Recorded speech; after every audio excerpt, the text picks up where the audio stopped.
lalaki, di ba? Nabibilang ng salita. At pag nagsalita na, tapos na. Pero mga nanay, nakaharap ko, alam na this.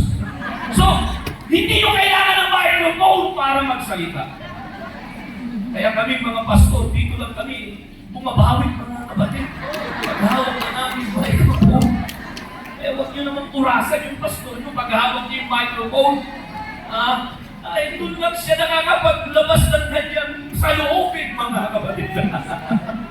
So, ibig sabihin niya ng kaibahan. Ang lahat ay magsabi, praise the Lord. Praise the Lord. And you know what? Men usually speak with outline. Ako may outline dahil, alam ko mga kapatid, kailangan namin, ang mga kalalakihan din. May outline, kung wala sa papel, kung wala sa gadget, nasa isip. Naka-outline doon yung sasabihin ng lalaki sa kanyang isipan. Nakahanay na doon kung ano yung sasabihin niya. Kaya minsan sinasabi ng mga babae, scripted naman lang kayo sinasabi mo. Siyempre nakahanay sa isip eh. Nandun eh. At ang mga babae, alam nyo, ladies speak without any outline. And without mind.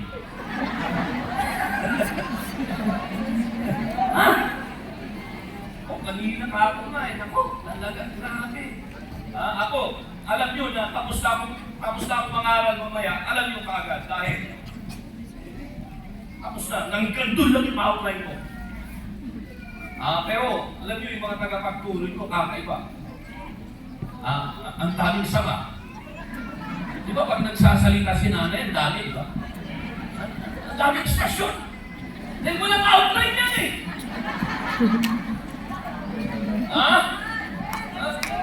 Pag walang outline, wala sa isip din yun. And you know what? Pag ang lalaki ay nagsasalita, it always has a conclusion. At madalas conclusion na agad. Pero babae, pag nagsasalita, walang conclusion. Palaging introduction. Mga tatay, kami mga tatay ba yan eh? Aminin natin yan. Kaya sabi ni nanay, yung anak eh, si nanay! Nag-historical na naman! Narinig mo isang kapatid na hysterical kapit eh. Historical! Nagdinabalik ka na naman yung kahapon. Ngayon, palaging introduction. Kalapagan na natin ang Panginoon. Okay, ngayon, seryoso na tayo. Sabihin natin lang, seryoso na tayo. Okay, speaking in faith. I would like to say this, mga kapatid, that the kingdom of God operates on a word system. In other words, we can easily connect and tap into God's internet system, if you will, if we know and use the correct password or keyword. So katulad na lang pag nag-connect ka sa isang internet connection. Tayo pag pumupunta sa isang lugar ngayon at madalas, bago mo ma-appreciate ang amenities at ang surrounding mo o yung design ng paligid, ang hinahanap mo kaagad, may wifi ba dito? Kaya alam ko na mga kapatid na yan ang mga mukhang bibig pagpasok nyo rito mga kapatid sa convention center. May wifi kaya dito. Ang ganda ng facility na may wifi. Dahil doon tayo nabubuhay ngayon eh. Gusto lang hindi tayo mag-move on. Gusto lang kulang ang buong maghapon natin until such time na tayo po'y nakakonect sa isang wifi connection to access and to open our account and files. Can we say amen? And yes, mga kapatid, hallelujah, with having said that, let me say this, that the only currency or the medium of exchange that the kingdom of God recognizes where you can receive everything and anything you need is if you have the faith. Gusto mong makakonect sa presensya ng Panginoon? Gusto mong ma-access, hallelujah, ang mga pagpapalang inilaan ng Diyos sa kanyang Amen, trono ng biyaya. Gusto mong mabuksan, mga kapatid, at ma-appreciate ang magandang, amen, plano ng Diyos sa pamilya mo, sa buhay mo, sa profession mo, sa negosyo mo. Amen, you need to access, amen. You can only access, Father, praise God, if you have the faith. Kaya nga sabi ng Bible in Hebrews 11, verse 6, but without faith, it is impossible to please God. For he that cometh to God must believe that he is. So it is a must. Shall we say must? Kinakailangan, dapat lang, mga kapatid, praise God, dahil ang tanging lingwahe na naunawaan, amen, sa kaharian ng Diyos ay ang lingwahe ng pananampalataya. Kaya na we walk by faith, we live by faith. Everything we do is by faith. Hallelujah. Come on, somebody. Amen. Yes, we know the scripture. The just shall live by faith. Kaya tayo lahat bilang mga nakakilala sa Diyos. Hallelujah. Hindi tayo gumaganap, hindi tayo gumagawa, mga kapatid, dahil gusto lang natin gawin at gumanap. Pero kung gusto mong ma-access, hallelujah, ang biyayang pagpapala ng Diyos at ang mga pangako ng ating Panginoon, you must, amen, use the correct password. And the password is capital F, capital A, capital I, capital T, and capital X. Hallelujah. It's all about faith. And as the household of God, and as the body of Christ, kailangan maging maingat tayo to choose the correct words. The correct words. We are to choose words. And they should be the words of faith and the words of life. Huwag nating tularan, mga ina ng tahanan at mga kababaihan, ang lingwahe ng mundo. Huwag nating tularan, mga kapatid, ang lingwahe at pananalita ng daigdig na ating ginagalawan at lalo na i-absorb yung spirito na nakapaloob sa mga lingwahe ito. We have our own, amen, language. We have our own words to speak. Is there anybody in the house that could attest that the language of the church and the language of the kingdom of God is all about faith?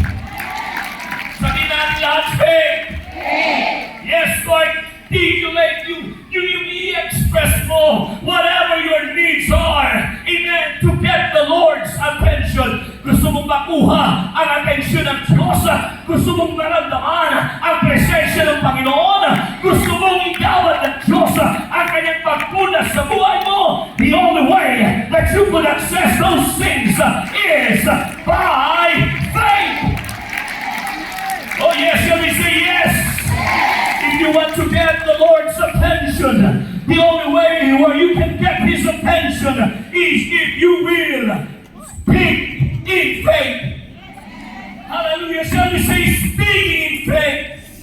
Kaya ang sabi ng Ephesians chapter 3 and verse number 20, now unto Him that is able to do according to all. Amen. Ano sabi doon? Now unto Him that is able to do exceeding abundantly above all that we ask. That we ask. Before you think, you will ask. That you will ask or think according to the power that worketh in us. Hallelujah. You have the ability. You are gifted to speak, but you better speak in faith. Pag nagsalita kayo dahil dapat may nakambal at hindi na mabalot lagi na ng pananampalataya. Yes, because our words are so powerful, mga nanay. I said it is so powerful, mga ladies, because you cannot speak defeat and experience and expect to see victory. Hello? Use your words to speak victory for you to experience victory. Because when you see your words, mga kapatid, when you use your words rather to speak in faith, ano ginagawa mo? Pag ikaw ay nagsasalita sa pananampalataya, actually you are ushering in the blessings of the Lord into your life. You are ushering in the favor of the Lord into your family. You are ushering in, even, come on somebody, yes, the mercy, the grace, the kindness, name it, it's all yours for the taking if you will just speak in faith. Yung mga ushers natin nandiyan sa gate kanina, kagalitan ng kanilang kasuotan. Ang trabaho nila, hindi kahit ang mga pumapasok. Hallelujah, dito sa loob ng gusali. And you know what? In the same page, ay ganun din.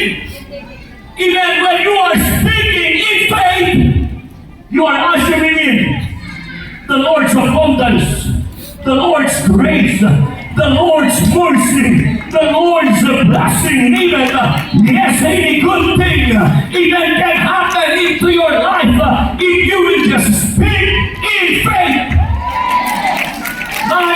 It is yours for the taking. Dahil mga kapatid, ito ang sinalita ng ating Panginoon.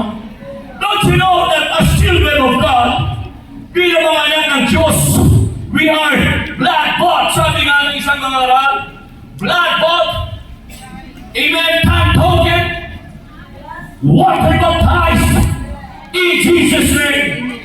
And as children of God, you know what? God has empowered us, and He has given us the right and authority, if you will, to speak the word of faith.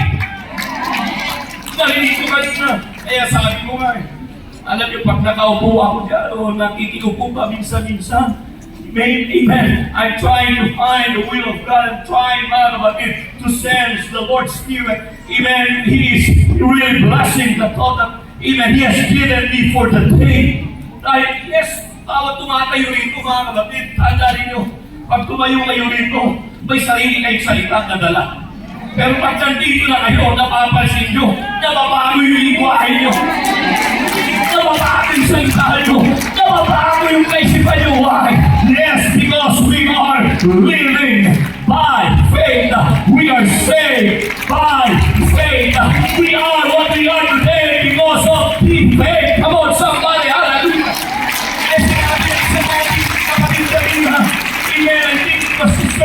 Natin scripture na sinabi ng Panginoon, anuman ang talian nyo sa lupa ay tatalian sa langit, anuman ang karagay sa lupa ay kakayagan sa langit. You know what?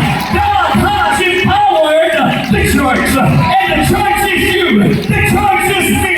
We are all empowered, even by the God Almighty, to speak the word of faith. Kaya pag ikaw ay nagsasalita, amen, especially with the action of the Holy Ghost, praise God, yung mga bagay na hindi naasahan ay mangyayari. Yung mga bagay na imposible, nagiging posible. You know what? When you are speaking in faith, you are actually prophesying your future. I would like to repeat that. When you, mother, are speaking in faith, you are prophesying for your future, for the future of your wife as husband, and for the future of your husband as wife, for the future of your children as parents, and for the future even of your grandchildren. Amen. Oh yes, hallelujah. Kaya pag nagsasalita ka, amen, sabihin mo lagi na sa Panginoon, Lord, punuin mo, bunburan mo, hallelujah, balutin mo ng pananampalataya ang aking dahil ang mga propeta, you know what? They are speaking to the future. Kaya prophet they are prophesying, declaring what thus saith the word of the Lord is. Na at the very moment you could not actually appreciate it, mo nga, di ka na makarinig. Minsan, sinasabi mo, totoo kaya, mangyayari kaya. Pero magpantay ka, gugulatin ka ng Diyos. Hashtag, kinunan ng Diyos. Sino hindi mga may mga hashtag pa dyan? Nagulat na ba kayo? Kinulan na ba kayo ng Panginoon? Oh yes, dahil mga kapatid, I would like to help you now. We are serving the God who knows the end from the beginning. Hallelujah! Kaya kung ikaw ay nagsasalita bilang anak ng Diyos, yes, as a man, as a human being, we are limited in so many things. But when we are speaking in faith, you know what? We are actually prophesying the future and our future. Hallelujah! Kaya may mga kausap akong mga nanay dito ngayong umaga. Panahon na, bago kayo bababa kung saan na kayo nanggaling, mga kapatid, bago kayo babalik sa inyong mga pinagalingang tahanan. Amen. Ngayon pa lang, simulan na ninyong ibuka. Amen. Buksan ang inyong mga bibig and start speaking in faith. Start prophesying for your immediate future. Start prophesying for your children. Start prophesying for your family. Start declaring the future. Come on, somebody! Nagayang tayo madalas ng programa. Yes, we all believe that the fivefold ministry is still in effect. Hanggang ngayon, apostles, prophets, evangelists, pastors, teachers. But you know what? You yourself can also be used by God. Amen. To prophesy for your future as long as if you are speaking in faith. Mga nanay, hindi kayo tinawag ng propeta. Pag sa inyo, balikan ninyo ang kahapon. May mga anak kayo ngayon na nagiging professionals na. Dahil nagsalita kayo mas radyo. Hindi pa sila pumapasok sa kolehiyo. Sinabi mo na sa anak mo, anak, magiging professional ka. Anak, magiging doktor ka. Anak, magiging inhinyero ka. Anak, magiging abogado ka. Anak, magiging arkitekto ka. Anak, magiging kung ano ang gusto mong maging. Anak, hallelujah, huwag ka lang maging palaboy. Eh, pag sinabi, wala yan ang kinabukasan itong anak ko. Magiging palaboy yung sinabi ko. Kaya mga nanay, lahat ng nanay dito na may dila,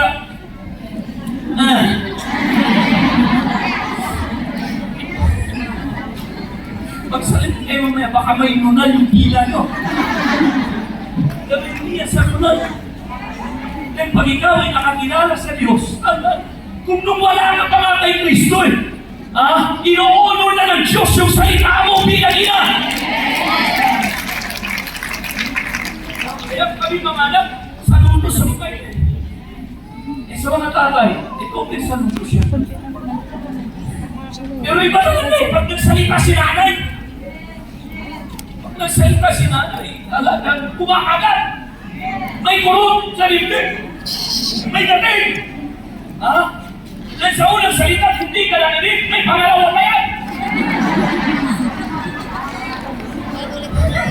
O alam na din. So ibig sabihin mga kapatid, when you are speaking in faith as a child of God, you are actually prophesying your future. Kaya nga napakahalaga mga nanay na narito ngayon, ang kaharap ko, mahalagang bagay na maging kasanayan man natin, maging kasanayan naman natin na magsalita lagi na sa positibong pananalita, sa positibong spirito, sa positibong kaisipan. Hallelujah!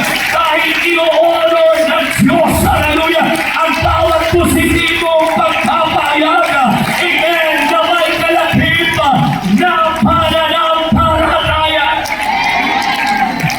Kaya mga nanay, hallelujah, pag sabihin, pagbalik niyo bukas sa pamahiyan at nagkasalubong kayo ng kumari ko, kagagaling ko lang ng bagyo, nalabitan ng kaunting bunbunan ko, hallelujah. At pag nagsalubong kayo, kumari ko sa buhay, ganito pa rin. Ganito pa rin. Naubos yung pera ko. Ang daming office doon. Ha? Ganito pa rin. Alam niyo mga kapatid, baguhin niyo na mga nanay. Yung lingwahe niyo. May kausap ako ngayon. Baguhin niyo na yung lingwahe niyo. At hindi na lingwahe dapat baguhin. Baguhin niyo na rin yung spirit niyo. Dahil yung lingwahe ng spirit yung magkakampanyan. Hindi mo pwedeng ihiwalayan at sasabihin mong salita lang. Dahil ang salita ay spirito.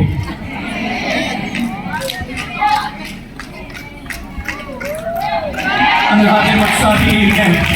Patuloy ka natin natin ng lingwahe natin. Huwag ko nagsabing kung sa buhay, ganito pa rin, naghihirap, ganito pa rin, talong ng buhay, ganito. No. Sabihin mo, pag nagsalubong kayo ng kumahan mo, kaibigan, at pati na ng bakong sa buhay, sabihin mo, eto, amen, masigit na mabuti kayo sa kahapon. Eto, masigit na ang takbo ng buhay ay sasalagaan. At sabihin mo, i-declare mo, amen, speak in faith, I am blessed, hallelujah.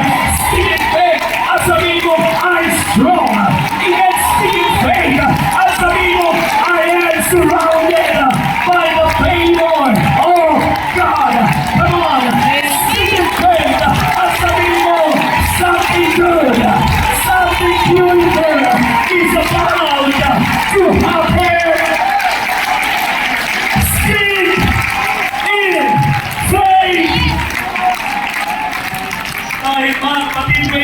Speaking faith, you are also speaking what thus saith the word of the Lord is.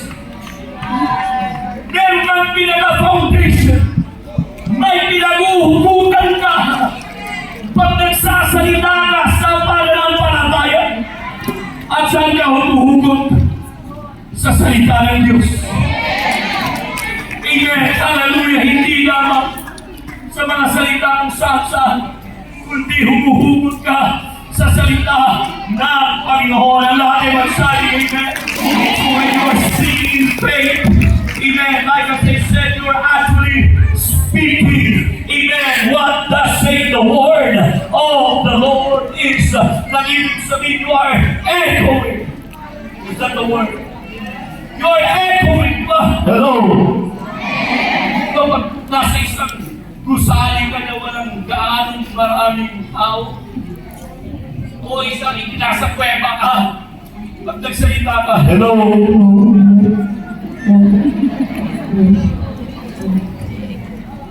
Maganda ako! Tapos ang dulo, sino ka eh? Hindi ka na yun, hindi na echo yun. Hindi na echo yun pag siman ka. Ibig sabihin, may mga legend na nakikilig ka. Hindi sila makarinig sa ginagawa mo. So pag ini-echo mo yung iba parang may sound wave na sinasabi. So, that is what we are doing when we are speaking in faith. We are echoing the words and the promises of God into the atmosphere. I like Sister Len's illustration. Dahil sabi nga niya kanina mga anak nila, may mga kanya-kanyang buhay rin. Sarap naman, ano? At ngayon, sila na lang dalawa ni Pasore. Sumisigaw na lang si Sister Lele. Hindi niya pinaabangan pa rin kung sinisigawan niya. Dahil mga ibang anak. Alam na ni Sister Lele, isinisigaw niya na yung kanyang dalangin. Isinisigaw niya na yung kanyang mga awitin. At maaaring pag may kapit-bahay, sila mas malapit sa kanilang mga siguro. Anong ginagawa? Nagsisigawan niya ata yung mag-asawa, sila na lang natitira. Pero wala namang response yung asawang lalaki. Pero nagsisigawan, hindi dapat doon pakalitan. Pero wala, siya na yung narinig eh. Dahil speaking of the house nga naman talaga. Kaya, ang ganda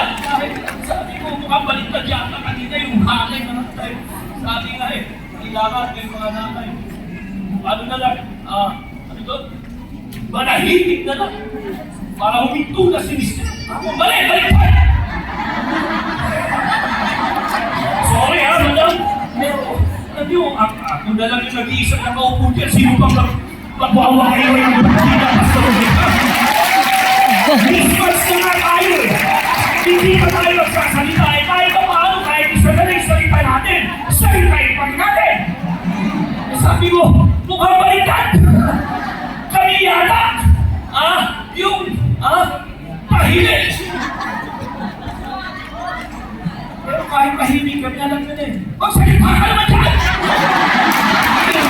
Tahimik naman! Sasalita mo ba? Wala ka kapusan! Eh, alam nyo, napakahirap isipilihin ng mga nanay ka. Pag sasalita naman, panahimik ka! Panahimik ka! Saan ka tayo nilalagay?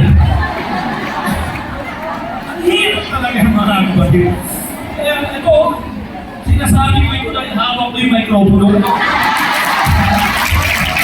Alam nyo na yun. Kung saan tatak na yung mga miyembro dito sa bago, bakit si Pastor? Nasa isang sulod lang. Ako sa mensahe. At nandun lang, nandun sa kumakaway ka, kumakaway, wala na salita ka, kung nauubos na yung salita ko.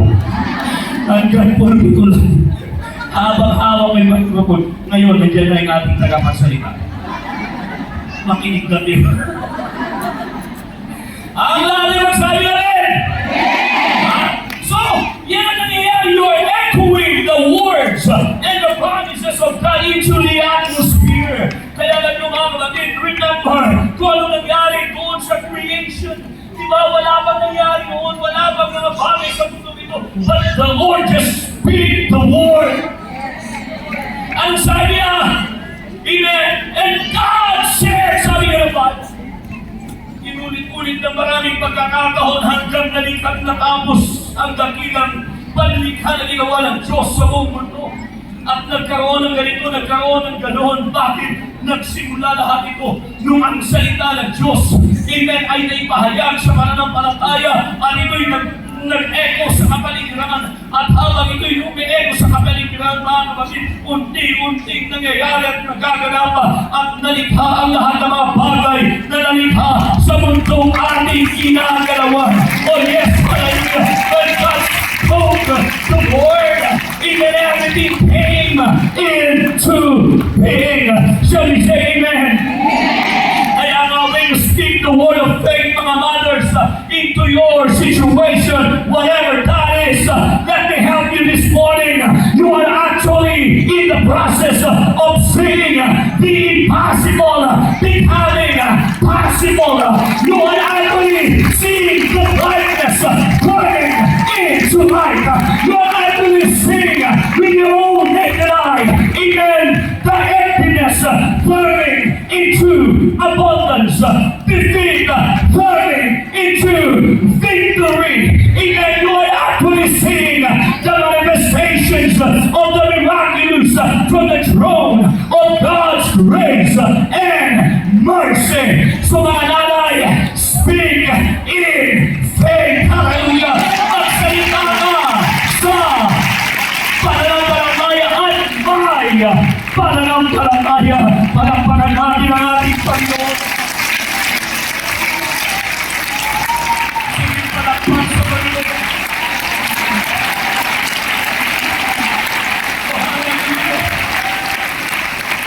Yes, when you speak in faith, you are literally declaring what you desire the most. Amen. For God to perform. Ipinapahayag mo yung nasa ng puso mo. Amen. Sa pananampalataya na gusto mong gawin ng Diyos para sa iyo. Di ba yan ang sabi ng Psalms 37 and verse number 4? Delight thyself also in the Lord, and He will give you the desires of your heart. You know that God is the only one that has the power to create from nothing into something, from impossible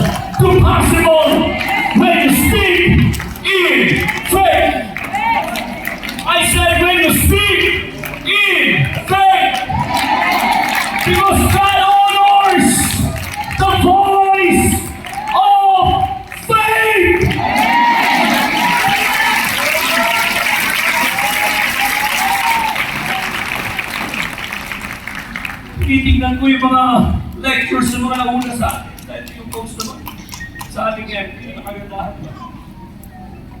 Isahe na, ilalagay ng Diyos sa puso ko na dadalhin na yung umaga, pero alam ko na ito ay nakakil na nadaanan ng kahapon because it's all about prayer. Tinuro ng ating LM President from CMP. Ha? Dahil alam niyo mga kapatid, kayo mga nanay, kayo yung mga prayer warriors. Ang kakaibang ministry nyo sa church. Yung biyanan ko na ikwento ni Ma'am Jen, nakasama rin namin dito sa Baguio bago siya kinuha ng Panginoon. Napaka-prayer, full na nanay. Ha? Ang mga anak niya ay nagkanya-kanya na ng landas. Pero isang landas niya hanggang sa kamatayan niya. Na ito'y nandun pa rin na madalas sa presensya ng Panginoon. Ha? The same thing with my mom. Nanay ko na 94 years old. Magmula nung, di ba kayo, di ba? Hindi ako inampun siya ng inampun ko. Dahil wala na eh, saan pa ako pupunta? O di, alam nga naman na mga kaubayan kong kalaga sa kanya, yung mga kamag-anak ko, lalakad-lakaran lang siya dyan at hindi halos kamo dito pa na lang. So, ano nyo, pag umalis kami ng bahay, at madalas nasa biyahe kami, pag dumarating kami ng magkakain ng mga alanganing oras, sinisilip mo yung kwarto niya, dahil meron siyang sariling silip, bukas pa yung ilaw. Dahil isip at isip, sa oras yun, naghihintay sa anak na nanalangin na ingatan ng Diyos sa mga paglalakbay at makauwi sa mabuhay. Alam nyo, ibang dating nyo mga nanay, kamo ibang dating nyo sa Panginoon. Yung kami mga tatay, malapit din sa Panginoon. Pero, lagi kayo nauuna eh. Ha? Dahil, this first. So, ibang dating nyo sa Panginoon, napakalapit, alam nyo. Kaya nga, no wonder why, bakit ko nasabi, dahil tingnan ninyo, after the crucifixion, sinong nandun sa puntod? Sinong nandun sa maanan ng cross? Na hanggang sa huling kabanata ng story ni Kristo yung naroon sila. Kayo, mga nababae lang. Yung mga disipulo, nagkanya-kanya na sila. Hindi ba nag-isip ng magtubay? Hindi ba nag-isip ng mag-Saudi? Hindi ba bumalik ka sa kung saan-saan? Pero yung mga ilan, mga kababayan na nandun sila. Pero wonder why, hindi ko kumasin. Alam ko mga kapatid na unawa nyo ito na talaga.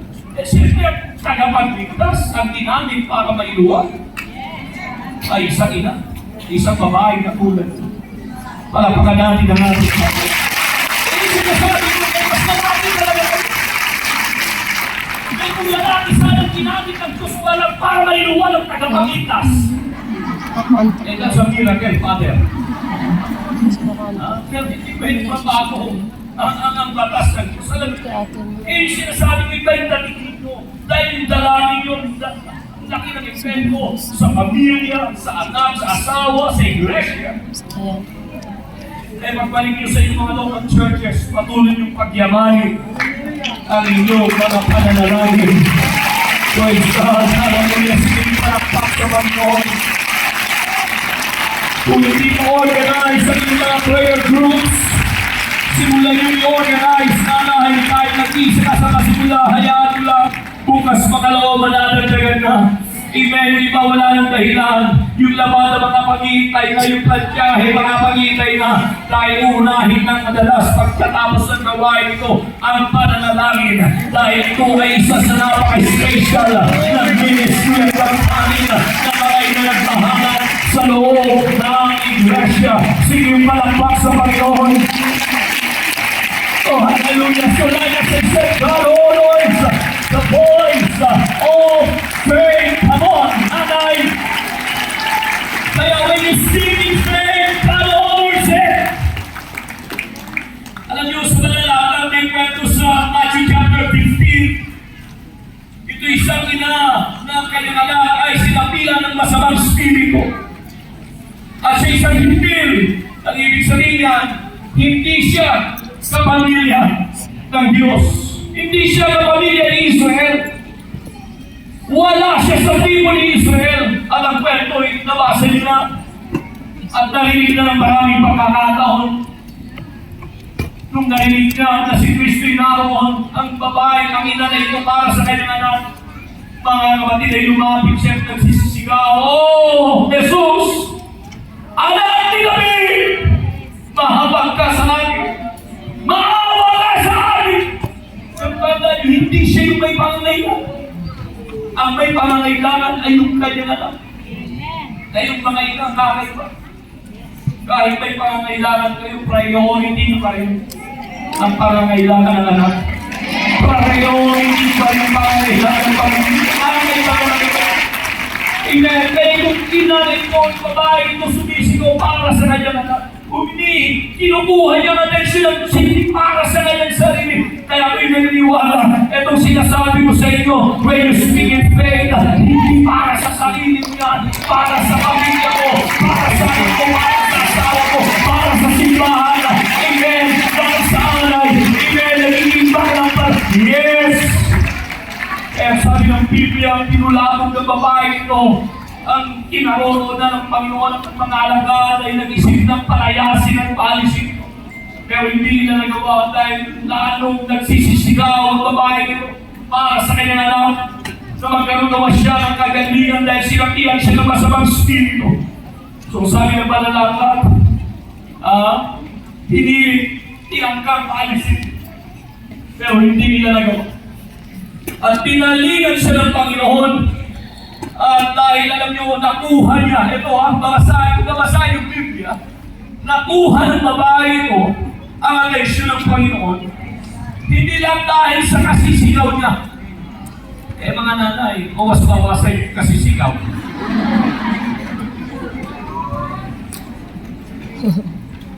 Kung may sigaw kayo, amen, may pananampalataya naman.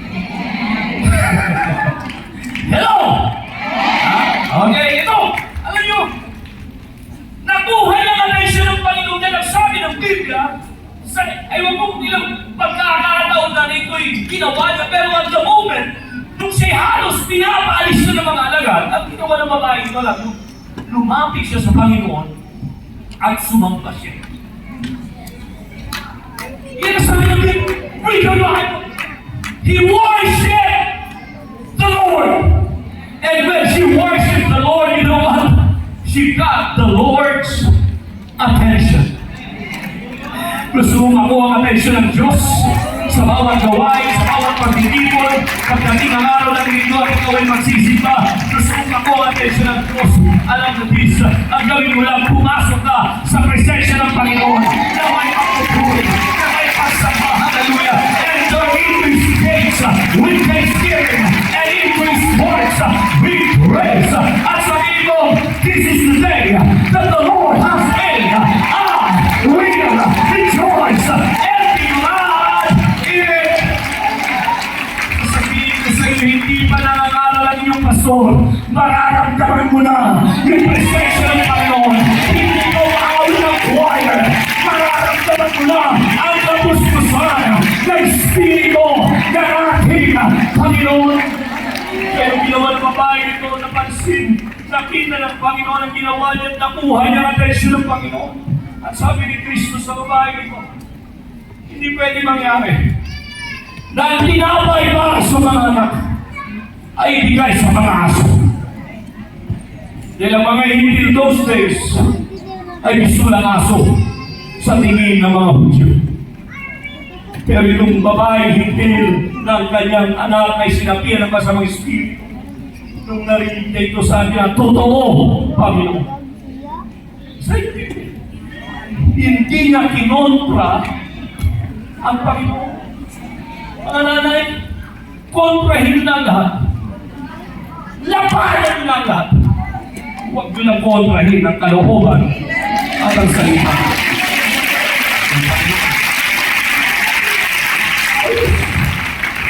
Kaya nung sabi ng babae, totoo ang Panginoon ang sinabi mo. Pero sabi ng babae ito, pero Panginoon, hindi mo ba? ng mga aso ay may karapatan din naman kumain doon sa mga mundo na nauhulog sa hapagkainan ng kanyang Panginoon. Narinig ito ng Panginoon, I'm telling you, that was a voice of faith. Like I said a while ago, God honors the voice of faith, mga mothers. Kaya pag nag-pray kayo, hallelujah, yes, samahan nyo. Alam ko naman may kasamang pananampalataya na kahit hindi nyo ma-appreciate the moment ang nangyayari, kahit hindi nyo makarelate sa mga nangyayari na kakilang sa paligid, just speak in faith, voice out your faith, amen, in the name of Jesus. And I'm telling you, God honors it, and you will get His divine attention for your situation. Kaya nung narinig ko ng Panginoon, nung sinabi ng Panginoon sa babae ko, babae, great is thy faith.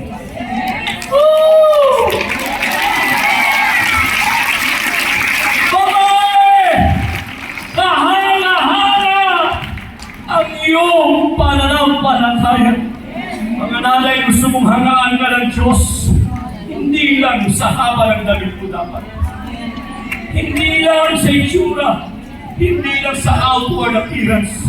Para hangaan ka ng Diyos, kailangan ay pahayag mo kung ano yung nasa kalooban mo at ang makita ng Diyos at ang Panginoon ay yung dalisay, amen, na pagsampalataya, dalisay, amen, na pagpapasakuha, dalisay na pagsunod, dalisay na pagpapakuliba. I'm telling you, pag nakita ng Diyos, nanay, na meron ang kanyang kalooban, name your price. You hear me? Name your needs. Name your needs. Isa-isahin mo na ang mga kailangan mo. At ito, kung pakinggan mo, pag nakuha mo ang atensyon ng Diyos dahil may boses ka, na ang boses na yan ay nababalot ng pananampalataya at nagsasalita ka sa pananampalataya. Walang bagay na mahirap para sa Panginoon. Walang bagay na imposible para sa Panginoon. Oh, come on, somebody, hallelujah. Walang bagay na hindi kayang gawin ng Diyos. Sige, palakpak sa Panginoon.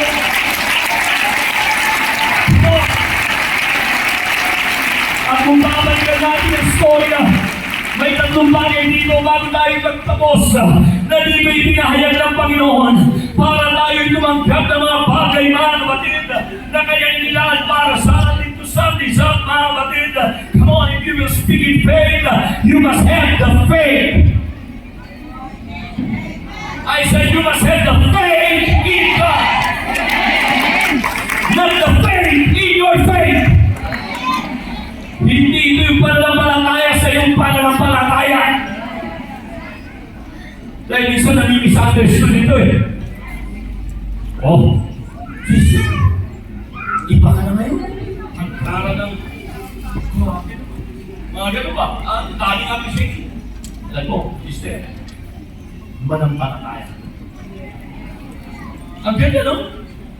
Pero, anong klaseng pananampalataya meron ka? Because this faith is not your faith in the faith or in your faith, Father, but it is your faith in God.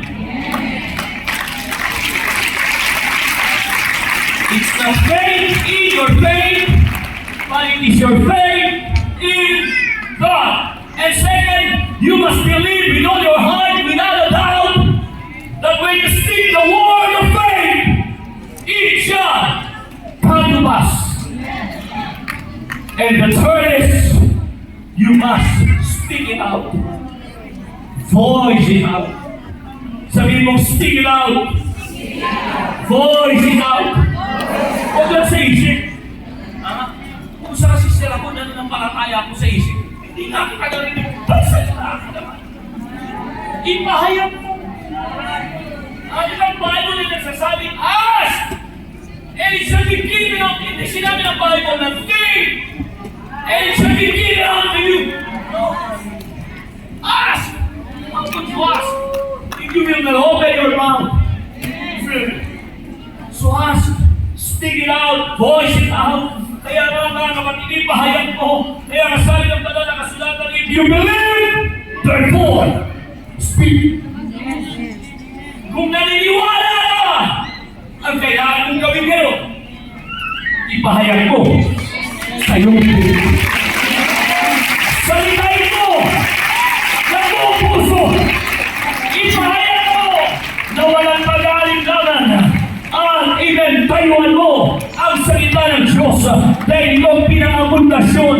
Ang salita ng pangako ng Diyos ang pinakapundasyon ng pagpapahayag natin sa pangalan